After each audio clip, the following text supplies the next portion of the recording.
বারবার কাশি হচ্ছে আপনার, ওষুধ খাচ্ছেন, কাশি ভালোও হচ্ছে, কিন্তু কিছুদিন পরে কাশিটি আবার ফিরে আসছে, আপনি আবার ওষুধ গ্রহণ করছেন। আপনি কি কখনো ভেবে দেখেছেন এ ধরনের কাশির কি কারণ হতে পারে? আসসালামু আলাইকুম, আমি ডাক্তার নওরোজ আহমেদ রায়হান, বক্ষবিধি এবং মেডিসিন বিশেষজ্ঞ হিসেবে আপনাদের সেবায় নিয়োজিত। আমাদের কাছে অনেক পেশেন্ট এসেই বলেন যে স্যার, আমার তো ঘন ঘন কাশি হচ্ছে, আমি কাশি বিভিন্ন ওষুধ খাচ্ছি, অ্যান্টিবায়োটিক খাচ্ছি, এরপর কাশি ভালো হয়ে যাচ্ছে, আবার কিছুদিন পর আবার হচ্ছে, আমি আবার ওষুধ কিনে খাচ্ছি, কিন্তু এটি তো একেবারেই ভালো হচ্ছে না। আচ্ছা, এর কারণ হচ্ছে যে আপনার সঠিক রোগ নির্ণয়ের মাধ্যমে সঠিক চিকিৎসাটি এখনো হয়নি। কারণ হচ্ছে যে বাজারে যে প্রচলিত সিরাপগুলো পাওয়া যায় সেগুলোতে আসলে কাশির রোগের যে মূল কারণ সেটি দূরীকরণ হয় না।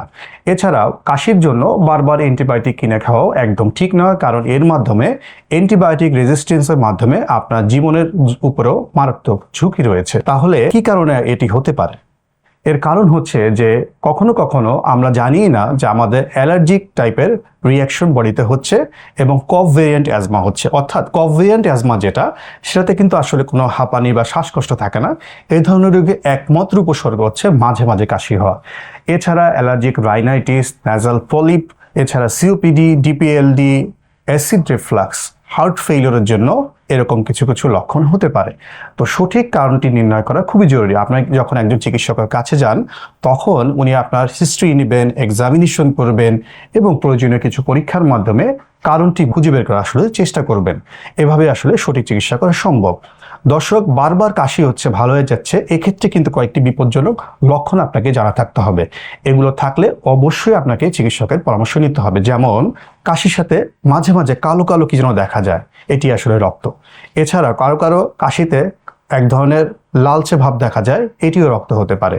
এছাড়া ওজন কমে যাওয়া, গলার স্বর বসে যাওয়া, শ্বাসকষ্ট হওয়া, জ্বর জ্বর ভাব আসা, ক্ষুধামন্দা হওয়া ইত্যাদি ইত্যাদি হতে পারে।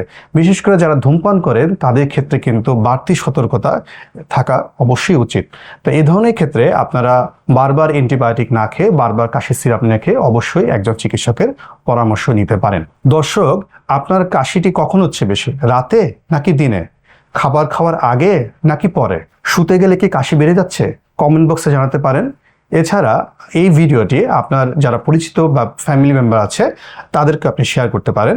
স্বাস্থ্য বিষয়ক সহজভাবে ব্যাখ্যা এবং বিভিন্ন স্বাস্থ্য পরামর্শ পেতে আমাদের এই পেজটিকে ফলো দিয়ে রাখতে পারেন। ভালো থাকুন, সুস্থ থাকুন, আল্লাহ হাফেজ।